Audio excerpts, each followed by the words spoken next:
Pero hablemos también de lo que está sucediendo con los programas sociales y las políticas públicas en materia de combate a la pobreza y la marginación. Hemos estado muy pendientes de la información que al respecto se ha dado porque el gobierno de Andrés Manuel López Obrador y el de Claudia Sheinbaum apostaron por esta visión de asistencia social, de los apoyos del bienestar, de todo lo que podamos llamarle bienestar en todos los rubros, entregar dinero a los adultos mayores, a los jóvenes que no están en posibilidad todavía de trabajar, a los estudiantes, a las madres solteras, en fin. Todo esto que hemos visto y que ha significado consumo de recursos públicos. Existía, porque ya no existe, la figura de un órgano encargado de evaluar las políticas públicas, principalmente aquellas encaminadas al combate a la pobreza y la marginación. El último informe que dio Coneval al respecto correspondía a la administración de Andrés Manuel López Obrador. ¿Y qué decía Coneval? Decía que no había una evidencia contundente de que se estuviera contrarrestando la pobreza y la marginación. ¿Por qué? Porque cuestionaban que estos programas universales, como les llamó en su momento Andrés Manuel López Obrador, pues no estaban dando resultados particularmente en los sectores donde se necesitaba y los más desprotegidos. Es decir, todo adulto mayor recibe el apoyo sin importar si tiene una pensión o no tiene una pensión, y obviamente no es la misma situación de para quien es un ingreso complementario a su pensión que para quien no tenía absolutamente ninguna garantía. Eso lo había cuestionado Coneval, que no se estaban dando resultados en estos programas sociales contundentes y vinculatorios a sus programas sociales. Hoy pues se ha tomado la decisión de desaparecerlo, obviamente no les gustó. Nada. Y de eso platicamos esta mañana con Emilio Álvarez y Casa. Emilio, qué gusto saludarte, muy buenos días. Erika, Jonathan, muy buenos días. Un gusto saludarles acá desde la Ciudad de México. ¿Cómo están? Buenos días. Con el gusto de saludarte y de tenerte en este espacio para hablar de esta situación. A ver, ¿están funcionando o no los programas sociales de combate a la pobreza y a la marginación que tanto han prometido la administración de Andrés Manuel López Obrador y hoy la de Claudia Sheinbaum? ¿Nos están dando evidencia de que realmente se está contrarrestando los indicadores de pobreza y marginación? Y también preguntar en este sentido, ¿cómo lo vamos a saber si desaparecieron Coneval? Fíjate que la respuesta es si funcionan o no. Depende de qué se busca. Si se busca disminuir la extrema pobreza, no están funcionando. Si se busca hacer un lucro político electoral de esos programas, sí están funcionando. La pobreza, la disminución de la pobreza y de la desigualdad, probablemente es uno de los más grandes desafíos de México. Y no solo de México, sino de la región, América Latina es la región más desigual del mundo, junto con Brasil.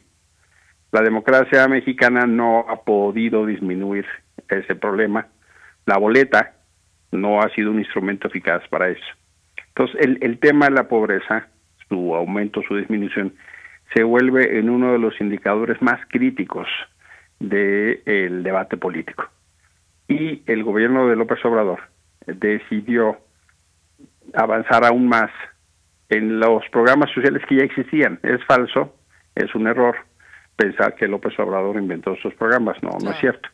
Viene solidaridad y viene oportunidad y si viene progreso, ya venía trabajando. ¿Cómo? ¿Del innombrable? Del innombrable ya venía. ¿Enemigo de López Obrador?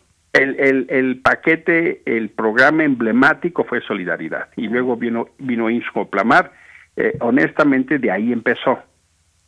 Se tomaron una serie de medidas para quitar intermediarios y para tratar de garantizar que llegara a la gente. Pero el problema, y eso es justo la clave Coneval, que demuestra que la extrema pobreza no solo no disminuyó, sino aumentó, y que los sectores más necesitados no están recibiendo los recursos que requieren.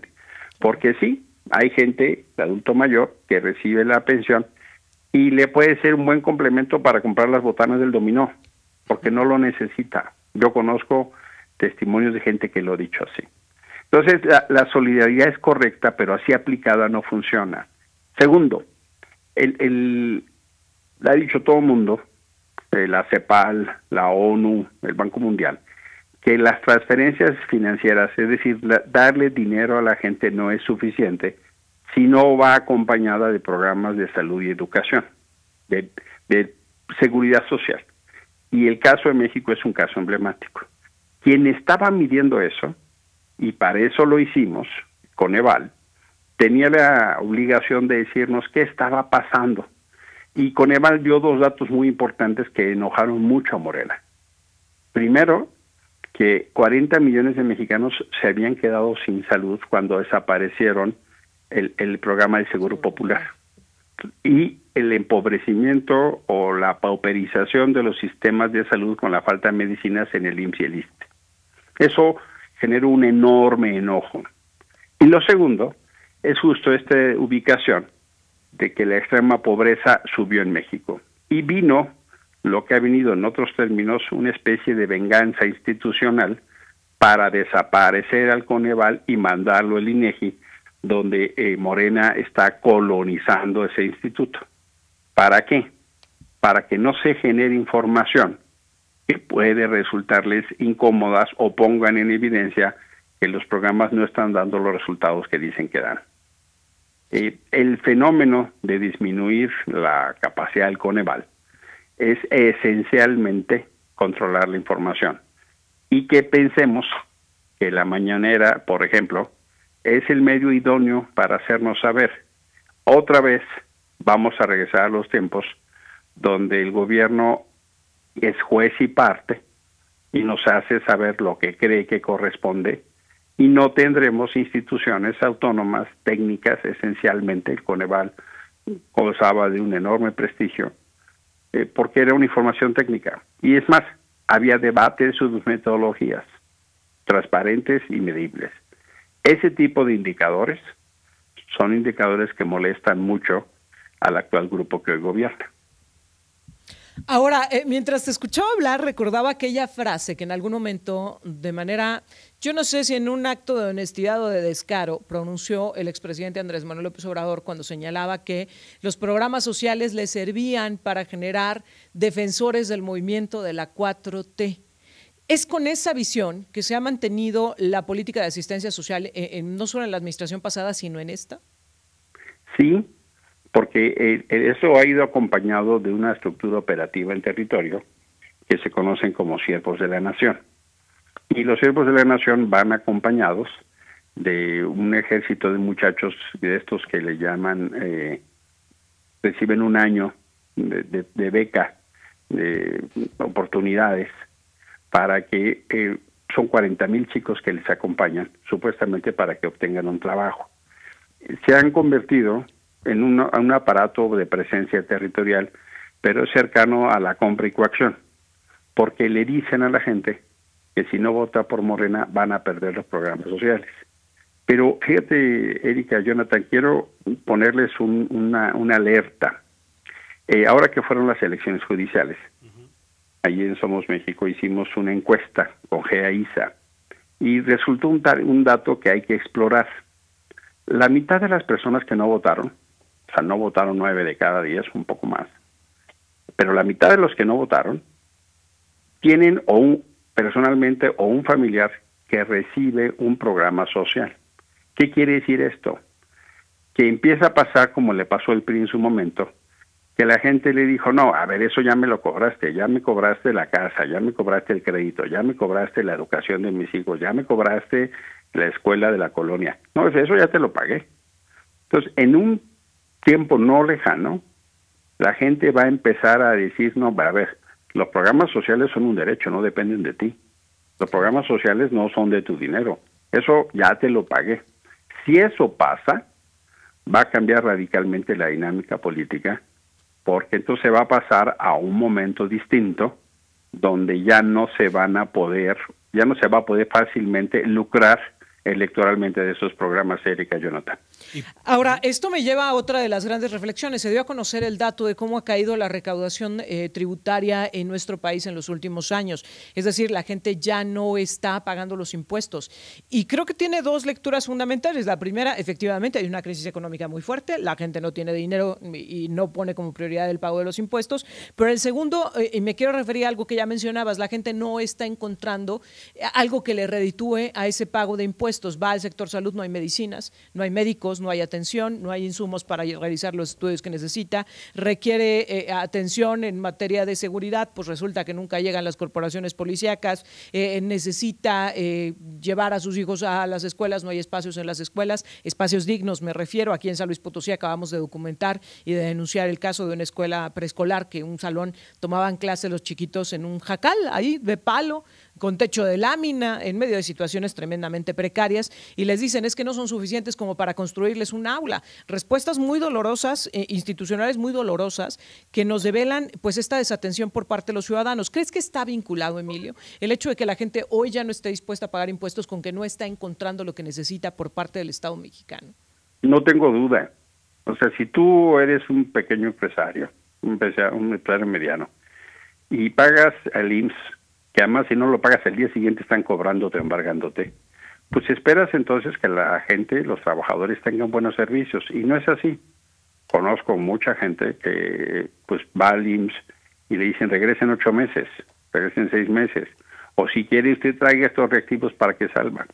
En la Ciudad de México pasa también en infinidad de hospitales que te dicen, mire, pues traiga estos medicamentos y su paciente sale rápido. Lo mismo pasa con las escuelas. No es exagerado decir que cerca de una cuarta parte de las escuelas de este país tienen problemas de infraestructura y de agua para los baños. Y eso genera pues una enorme indignación. La pregunta es, ¿qué pasa con los impuestos? Entonces, cuando tú ves que hay un flujo constante en obras que tal vez pueden ser bonitas pero no prioritarias, ¿para qué gastan tanto dinero en mexicanas si no sale funcional? Pero es que la presidenta dijo que no espera que reditúe. Pues sí, es que ese es el problema. La pregunta es, ¿queremos aviones o queremos medicinas? ¿Queremos ser Maya o queremos medicinas? ¿Queremos seguir tirando dinero en Pemex a lo menso o podemos hacer alianzas que nos ayuden para que los recursos públicos se utilicen para medicinas y escuelas y seguridad? El problema es que esas prioridades pues están alrevesadas, y claro que eso genera además un contexto de falta de inversión, porque como han venido dando un golpe de Estado al Poder Judicial, como han venido amenazando a los empresarios, como han venido exhibiendo a gente que hace inversiones y creen que la gente que invierte son enemigos, pues eso lo que hace es retraer la inversión. Si se retrae la inversión, pues también hay menos impuestos. Si hay menos impuestos, hay menos recursos para la salud, educación y seguridad. Oye, Emilio. Entonces, han ido tomando esas decisiones que en la suma afectan. Oye, Emilio, algo que me preocupa a mí cuando los escucho es que cada vez se está haciendo insostenible la forma de cómo están gastando el dinero y la forma de gobernar. Lo que me da a entender es que algo viene más feo o peor, ¿no? A cómo están las cosas, que al principio de año la presidenta dijo, bueno, si las cosas se ponen tan feas, hagamos una reforma fiscal. Entonces, ya para que empiecen a ver ese escenario, es que sí viene algo más complicado, sí, ¿no? Y fíjate, Jonathan, lo que subrayas hace un enorme sentido. En los primeros 4 años del gobierno Andrés hubo una relativa disciplina fiscal, pero se tragaron todas las bolsitas, rompieron todos los cochinitos, se echaron sobre los fideicomisos, se echaron sobre los ahorros, de manera tal que los últimos 2 años dejaron una deuda que no tiene precedente en los últimos 30 años. Ya está el gobierno mexicano viviendo de prestado. Vinieron las elecciones y gastaron como familia rica, pero sin tener los ingresos. Y ahora hay que pagar la cuenta, ¿no? La familia dijo, bueno, pues vienen los 15 años de emergencia, vamos a gastar todo. Y echaron la casa por la ventana en materia electoral y acarreos y desplegados y preliminares y todo lo que eran los espectáculos. Gastaron como locos, pero ahorita no hay dinero. Entonces están recortando salvajemente en distintos sectores del gobierno y otra vez vamos a regresar a una dinámica de vivir de prestado. Pero siguen gastando como si tuvieran dinero. Es como una familia que cree que con la tarjeta de crédito tiene dinero y gastan y gastan y gastan en la tarjeta de crédito y las deudas les van a empezar a consumir. Pero encima, en lugar de ponerse a trabajar más, están trabajando menos. Pero encima, en lugar de reducir gastos, gastan más. Esto le pasa a una familia que no mide sus ingresos y que gasta más de lo que tiene. Eso es lo que le está pasando al gobierno mexicano. Y por supuesto que hay una enorme preocupación, porque el fenómeno del no crecimiento económico, hasta Banco de México ya lo dijo. Todas las calificadoras económicas ya bajaron las expectativas de crecimiento. Y aún así, siguen gastando como si tuvieran dinero. Pero ¿qué pasa? Pues el dinero no llega. El SAT es la hora que no acaba de devolver el dinero de quienes tienen saldo favorable en sus declaraciones anuales. O cosas elementales en términos de servicios. Por supuesto que viene una enorme tensión, si no es que crisis económica. La economía mexicana ya está estancada. Pero en lugar de atender esos fenómenos, siguen gastando como si tuvieran dinero, como nuevos ricos, y perdón, pero no lo son. ¿Quién paga los platos rotos? Nosotros. Uy. Emilio Álvarez y Casa, como siempre, te agradecemos mucho que nos permitas platicar contigo. Es mi privilegio y nos vemos en San Luis. Voy a estar este domingo allí en el Club Leones. Tenemos la asamblea de Somos México. Acá te esperamos. Gracias, Emilio. A las Emilio. 10 de la mañana, ahí nos vemos. Les mando un fuerte abrazo. Igualmente, muy buenos días. Emilio Álvarez y Casa, platicando con nosotros.